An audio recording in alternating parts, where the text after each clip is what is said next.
ناظرین، عامر لیاقت عالم دین یا مذہبی اسکالر تھا یا نہیں؟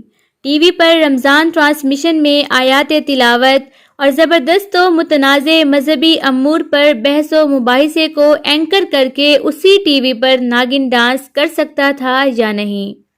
اپنی نشریات میں شریک ایک سادہ لوح انسان سے آم کھائے گا کا توہین آمیز سوال حقارت انگیزی سے پوچھ سکتا تھا یا نہیں؟ یہ سارے فیصلے آپ کے حوالے۔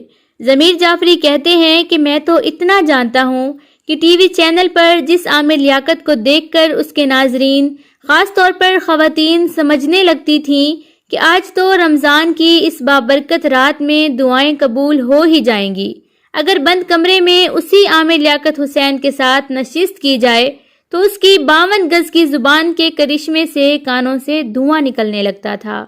عجیب شخصیت تھا، شیعہ حلقے میں زبردست عزادار اور امامت کا پیروکار بن جاتا تھا اور سنی حلقے میں خلافت کا مکمل مبلغ۔ ایسی ہی کوششوں سے کبھی ایک فرقہ ناراض ہو جاتا تھا تو کبھی دوسرا سوشل میڈیا پر اس کے خلاف مہم چلانے لگتا، مگر کمال یہ تھا کہ چاہے وہ کسی بھی چینل پر ہو، کسی بھی فرقے کے اکابرین اس کی نشریات میں شرکت کو کبھی منع نہیں کر پاتے تھے۔ کم ہی لوگ جانتے ہیں کہ عامر لیاقت پرنٹ میڈیا کے زمانے میں MQM کا اخبار سمجھے جانے والے روزنامہ پرچم کا صحافی تھا، شاید ملک کی تاریخ کا کم عمر ترین ایڈیٹر بھی رہا، تنازعات اور عامر کا چولی دامن کا ساتھ رہا، مگر ایک ایونٹ فل لائف بھی اسی نے گزاری۔ فوجی عامر جنرل پرویز مشرف کے زمانے میں وہ وزیر مملکت برائے مذہبی امور رہا۔ اس زمانے میں کسی کیس کے سلسلے میں اسے کسی کی مدد کے لیے ویمن پولیس اسٹیشن بھی جانا پڑا۔ تب تک میں کرائم رپورٹر ہو چکا تھا، مگر کسی وجہ سے پولیس حکام عامر لیاقت کو اس فرد تک رسائی دینے سے ہچکچا رہے تھے جس کے لیے وہ تھانے پہنچے تھے۔ شاید خفیہ والوں کا کوئی معاملہ تھا، بس پھر تو قیامت ہی ہو گئی۔ ایک وزیر مملکت کو بھی رسائی نہیں مل رہی تھی تو آپ خود اندازہ کر لیجئے کہ کتنا نازک معاملہ تھا۔ اچانک عامر لیاقت حسین کے اندر کا سیاستدان بیدار ہو گیا۔ اس نے چیخ کر کہا، اچھا تو پھر میں ابھی جنرل مشرف کو نیند سے اٹھا دیتا ہوں، آپ کیسے منع کر سکتے ہیں ہماری درخواست ماننے سے؟ عامر لیاقت نے موقع پر موجود حکام کو دھمکی دی اور یہی دھمکی کام بھی کر گئی۔ عامر لیاقت جنرل مشرف کو نیند سے اٹھا سکتے تھے یا نہیں، لیکن تھانے میں موجود حکام کی نیند ضرور اڑا سکتے تھے۔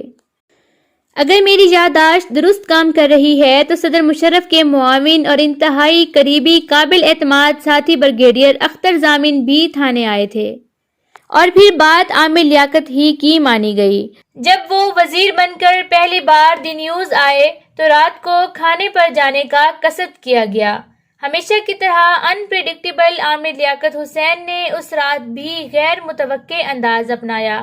سب دوست چاہتے تھے کہ وہ عامر لیاقت کی گاڑی میں بیٹھ کر جائیں۔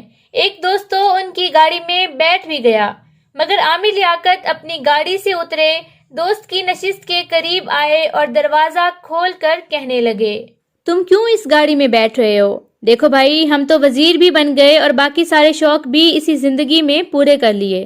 اب اگر اس پرتشدد شہر میں کوئی اس گاڑی پر حملہ کر کے گھات لگا کر گولی، بندوق یا بم دھماکے کے ذریعے ہمیں مار بھی ڈالے تو بھی ہمیں مرتے وقت کوئی خلش اور کوئی حسرت نہیں رہ جائے گی، کیونکہ ہم نے تو عروج دیکھ لیا، وزیر بن گئے اور سارے باقی شوق بھی پورے کر لیے۔ تم کیوں اس گاڑی میں بیٹھ رہے ہو؟ صرف اس لیے کہ جھنڈے والی گاڑی میں بیٹھنے کا شوق پورا کر سکو؟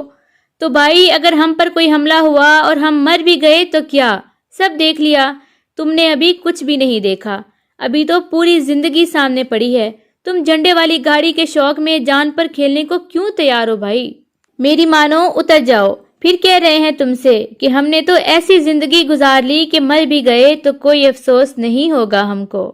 بعد کی زندگی تنازعات سے بھرپور سہی، مگر شہرت کی بلندی و عروج نے ثابت کیا کہ عامر لیاقت نے واقعی ایسی زندگی گزار لی کہ مر بھی گیا تو افسوس نہیں ہوا ہوگا۔